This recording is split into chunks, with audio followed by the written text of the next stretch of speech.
নমস্কার। যুক্তি তর্ক সঙ্গে অর্কই আপনাদের স্বাগত। আপনাদের সঙ্গে আমি অর্কপ্রভ সরকার। 4 ফেব্রুয়ারি ভারতীয় সময় মধ্যরাতে আমেরিকার প্রেসিডেন্ট ডোনাল্ড ট্রাম্প এক্সিকিউটিভ অর্ডারে সই করেছেন এবং স্পষ্ট হয়ে গেল যে রাশিয়া থেকে তেল কেনার জন্য আমেরিকা ভারতের উপর যে অতিরিক্ত 25% শুল্ক আরোপ করেছিল সেই শুল্ক তারা প্রত্যাহার করে দিচ্ছে।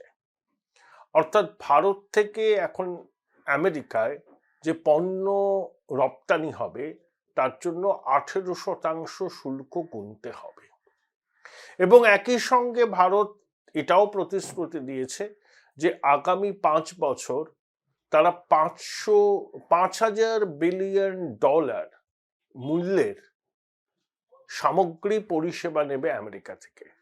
তার মধ্যে শক্তি ক্ষেত্রে সহযোগিতা আছে, ক্রিটিক্যাল মিনারেলস আছে, বিমান এবং তার যন্ত্রাংশ আছে এবং তথ্য প্রযুক্তি আছে। কয়েকদিন আগে ভারত সরকার ইউরোপীয় ইউনিয়নের সঙ্গে মাদার অফ অল ডিলস সম্পাদন করেছিল। তারপর আমেরিকার সঙ্গে বাণিজ্য চুক্তি অবশ্যই শিল্প, বণিক মহল এবং দেশের সাধারণ মানুষের কাছে একটা বড় স্বস্তির বিষয়। এটা অবশ্যই জাতীয় ক্ষেত্রে একটা উল্লেখযোগ্য বড় খবর। সেই খবরটা উল্লেখ না করে তো পারা যায় না। অনেকেই প্রধানমন্ত্রী নরেন্দ্র মোদীকে ব্যঙ্গ বিদ্রুপ করেছিলেন, বিশেষত কংগ্রেসীরা, তৃণমূলীরা, যে প্রেসিডেন্ট ট্রাম্প সবকিছু ঠিক করে দিচ্ছে ভারতে এবং প্রধানমন্ত্রী মোদীর আশ্চর্য রকম নীরবতা নাকি এটাই প্রমাণ করে যে প্রেসিডেন্ট ট্রাম্প যা বলছেন প্রধানমন্ত্রী নরেন্দ্র মোদী সেটাই করছেন। অনেকে কটাক্ষ করে বলেছিলেন যে আত্মনির্ভর ভারত নয়, এটা হচ্ছে ট্রাম্প নির্ভর ভারত। যাই হোক, রাজনীতির অলিন্দে এসব কুটকাচারে চলতেই থাকবে, কিন্তু সত্যিটা হলো ভারত এবং আমেরিকার দ্বিপাক্ষিক বাণিজ্য চুক্তি বহু প্রতীক্ষিত, সেটা স্বাক্ষরিত হয়েছে এবং প্রেসিডেন্ট ট্রাম্প এক্সিকিউটিভ অর্ডারে সাইন করে অতিরিক্ত 25% যে শুল্ক ভারতীয় পণ্যের রপ্তানির উপর চাপিয়েছিলেন সেটাকে প্রত্যাহার করে নিয়েছেন।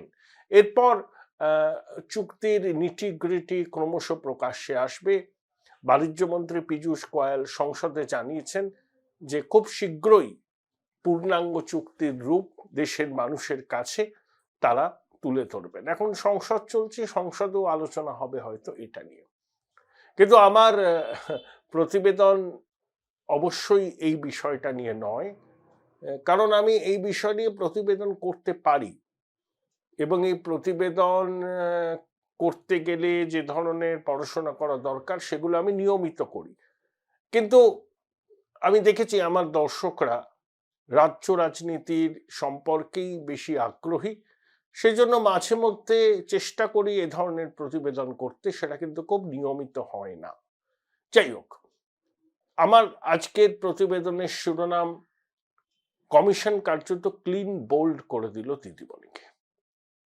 কেন এরকম শিরোনাম দিলাম?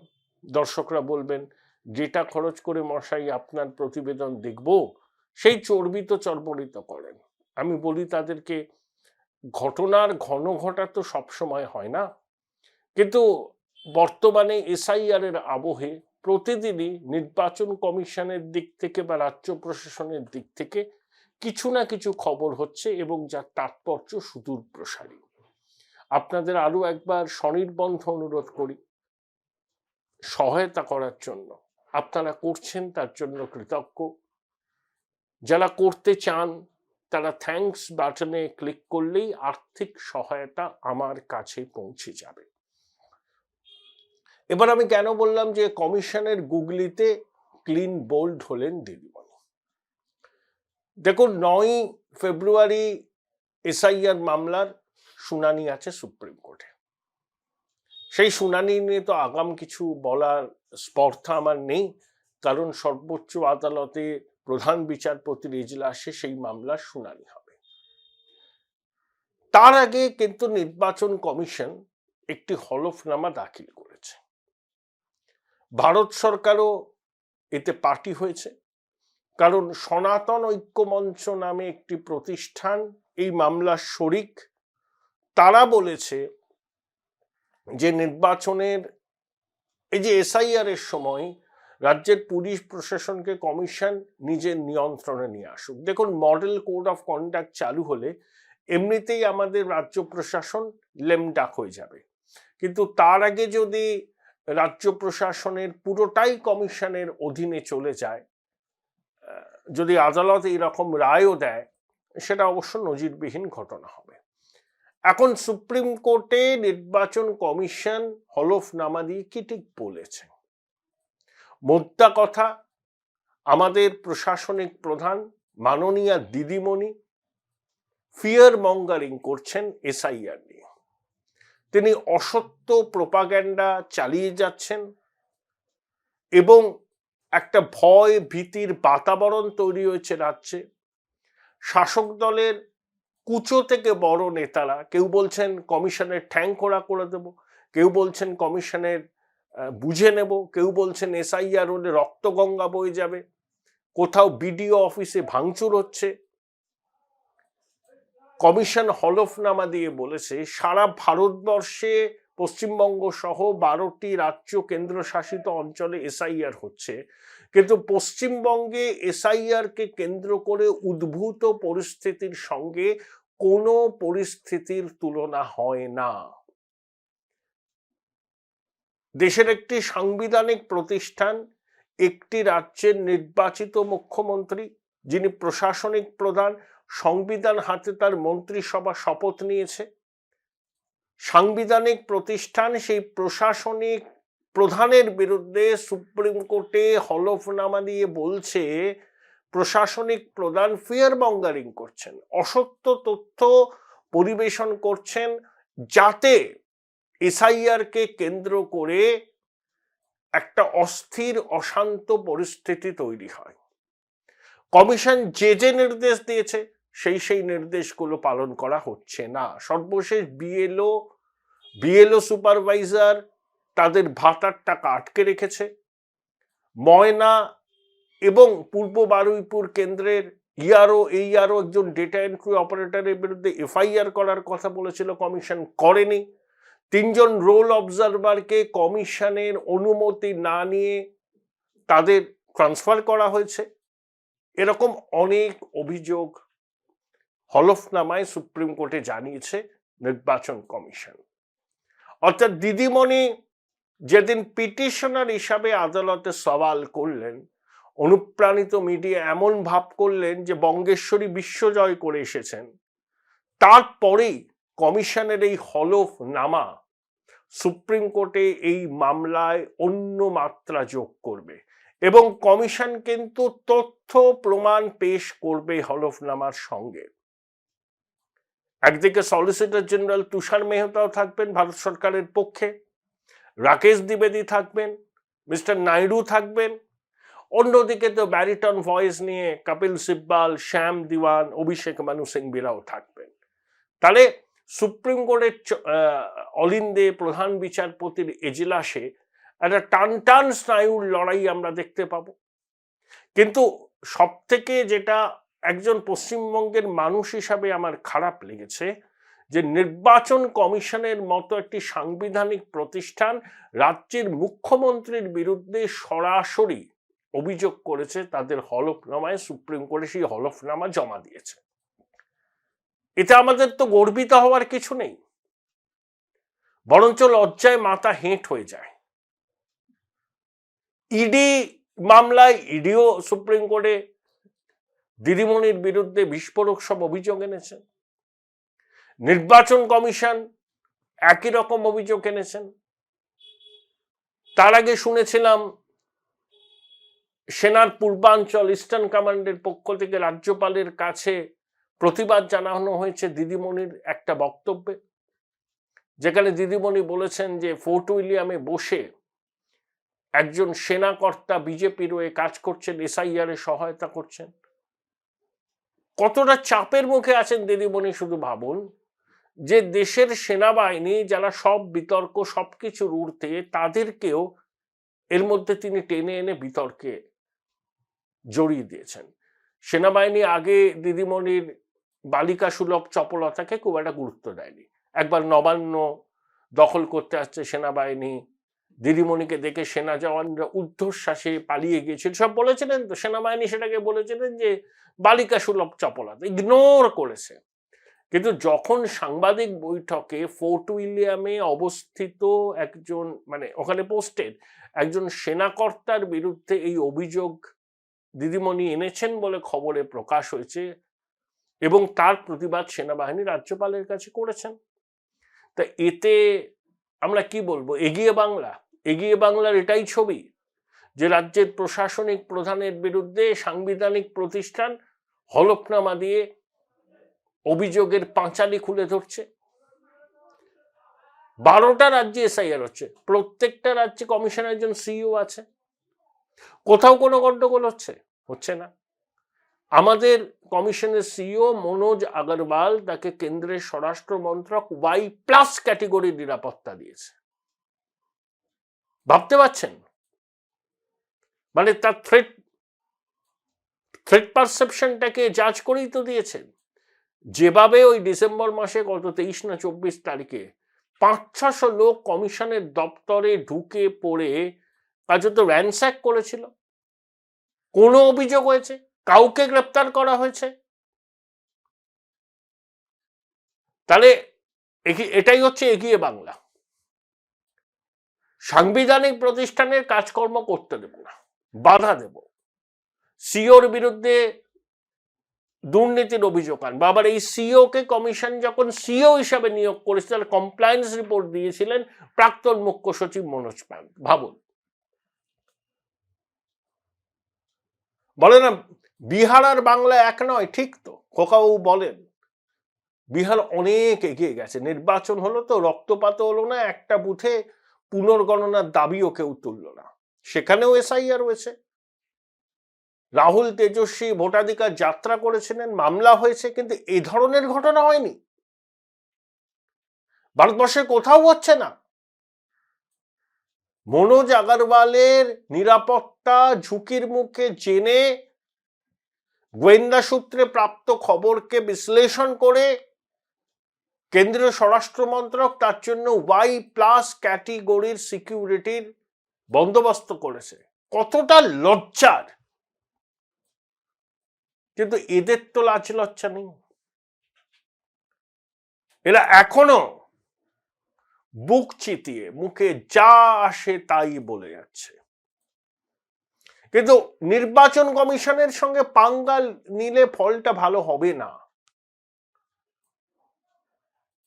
মাইলর্ড স্যার বলে দিদিমণি যতই তার নিজের কথা বলুন না কেন, তিনি বলেছেন, বেশ করেছেন, আদালত তাকে অনুমতি দিয়েছিল, তিনি বলেছেন। কিন্তু আদালত চত্বরে ওই আবেগ সবসময় কাজে লাগে না, কখনোই লাগে না। আইন, তথ্য, প্রমাণের ভিত্তিতে আদালত চলে। আমার তো অবাক লাগছে এবং লজ্জা হচ্ছে। আমি এ ধরনের কোনো ইনস্ট্যান্স আছে বলে তো আমার অন্তত মনে নেই। আমার দর্শকরা জানলে আমায় প্লিজ জানাবেন কমেন্ট বক্সে, যে নির্বাচন কমিশনের মতো একটি সাংবিধানিক প্রতিষ্ঠান কোথাও কখনো আদালতে কোনো রাজ্যের প্রশাসনিক প্রধানের বিরুদ্ধে এই ধরনের বিস্ফোরক অভিযোগ হলফনামা আকারে পেশ করেছে কিনা আমার জানা নেই। এটা নিদর্শন তৈরি হলো। দিদিমণি সুপ্রিম কোর্টে সওয়াল করে যেমন একটা রেকর্ড করলেন, কোন মুখ্যমন্ত্রী, তিনি অবশ্য পিটিশনার হিসাবে গেছিলেন, এই সওয়াল করেননি। আবার নির্বাচন কমিশনের মতো সাংবিধানিক প্রতিষ্ঠান কোন রাজ্যের মুখ্যমন্ত্রীর বিরুদ্ধে সুপ্রিম কোর্টে হলফনামা দিয়ে বিস্ফোরক অভিযোগ আনেনি। দুটোই রেকর্ড। আমাদের তো লজ্জায় মাথা হেঁট হয়ে যাচ্ছে। দিদিমণি পেলেন কি? পেন্সিল ছাড়া কিচ্ছু নয়, হাতে রইল পেন্সিল। প্রথমে বলেছিলেন এসআইআর করতে দেব না, এসআইআর হবে না। এসআইআর হলো, এসআইআর অন্তিম চরণে। তারপরে ওই স্বরাষ্ট্র সচিব সহ 25 জন আধিকারিককে যখন সেন্ট্রাল অবজারভার হিসাবে কমিশন নিয়োগ করলো, দিদিমণি পাল্টা তালিকা পাঠালেন, 4বার কমিশন অফিসারদের নামের তালিকা চেয়েছিল। যেহেতু দিদিমণি, দেখুন ভাবনাটা কেউ কিছু মনে করবেন না তৃণমূলের বন্ধুরা, পশ্চিমবঙ্গ তো ভারতবর্ষ একটা রাজ্য, পশ্চিমবঙ্গ তো কোনো স্বতন্ত্র রাষ্ট্র নয়। ভারতবর্ষের অন্যান্য রাজ্যগুলো যেভাবে সংবিধান মানে, যেভাবে নির্বাচন কমিশনের নির্দেশ মানে, আমরা আশা করি আমাদের রাজ্য প্রশাসনে সেই রকম নির্দেশ মানবে, সেই পথে চলবে, সহযোগিতা করবে। এখানে সবকিছু উল্টো, সবকিছু উল্টো, কোনো কিছু মানবো না। 14 তলা যা বলবে সেটাই আইন, সেটাই মানতে হবে।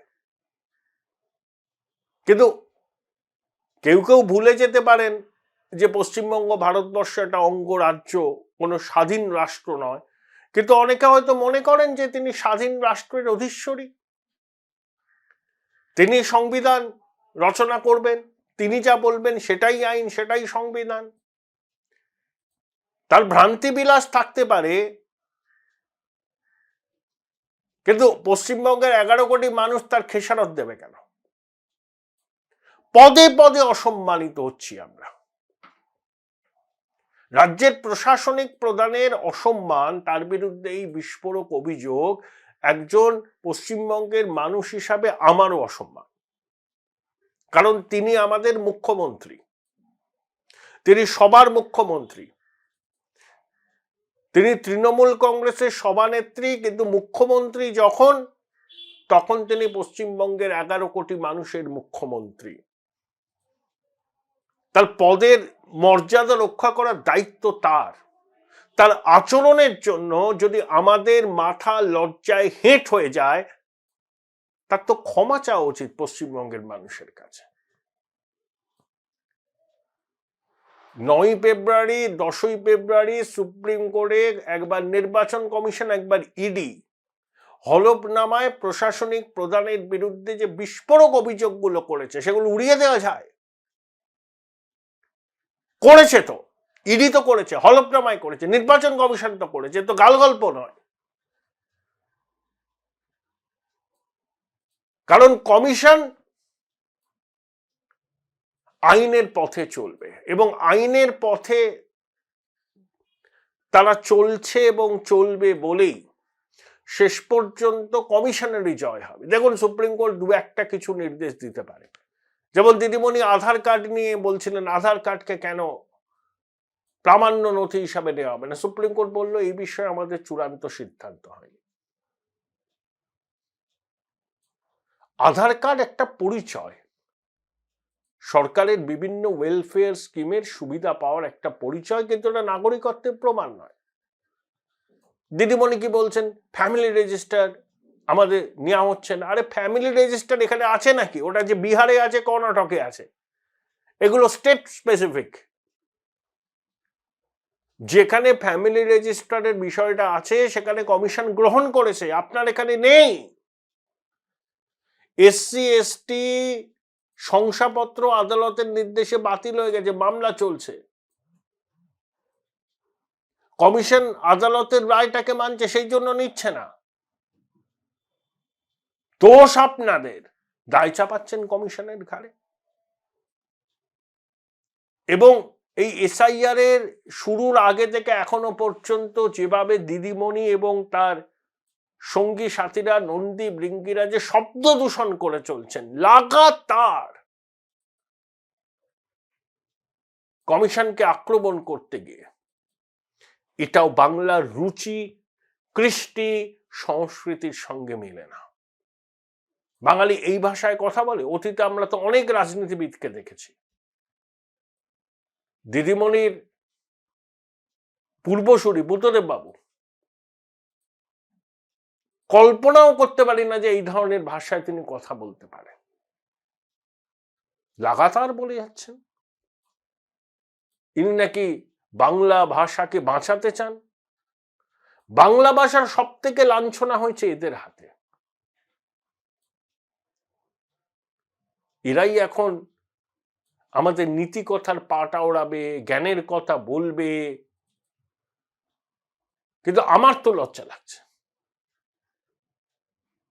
কমিশনের এই হলফনামা সর্বোচ্চ আদালতে একজন সাধারণ পশ্চিমবঙ্গের মানুষ হিসাবে এতে আমি সত্যি লজ্জিত, ব্যথিত।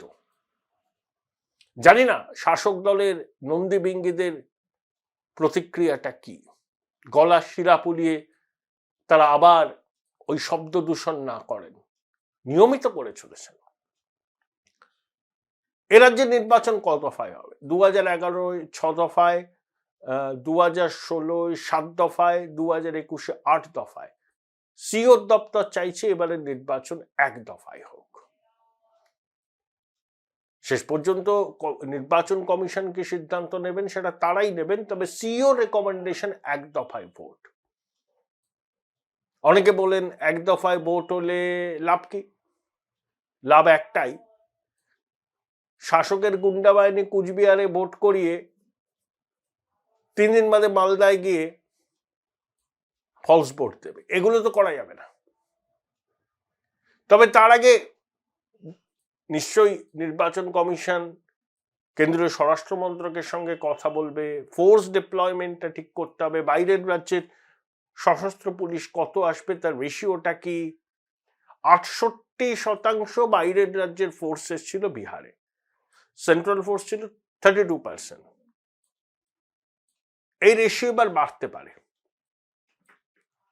এটাই শোনা যাচ্ছে। এবং গণনা তার আগে, গণনার দিন, কাউন্টিং হল, কমিশন কিছু স্টেপস নেবে, যেমন অ্যাসিওর্ড মিনিমাম ফ্যাসিলিটি, যেটা ম্যাকিন্টাস বার্নের কথা ছিল, রাজ্যের পূর্ত দপ্তরের অধীনস্থ সংস্থা, তাহলে হঠাৎ করে ব্যাক আউট করলো, এখন এনবিসিসি করবে, রাষ্ট্রায়ত্ত সংস্থা। রাজ্য বিজেপির সভাপতি শ্রমিক ভট্টাচার্যের মামলার পরিপ্রেক্ষিতেই সিদ্ধান্ত হয়েছে। আর রাকেশ দ্বিবেদী সংবাদ মাধ্যমকে বলেছেন যে চূড়ান্ত ভোটার তালিকা প্রকাশের দিন পিছোতে পারে,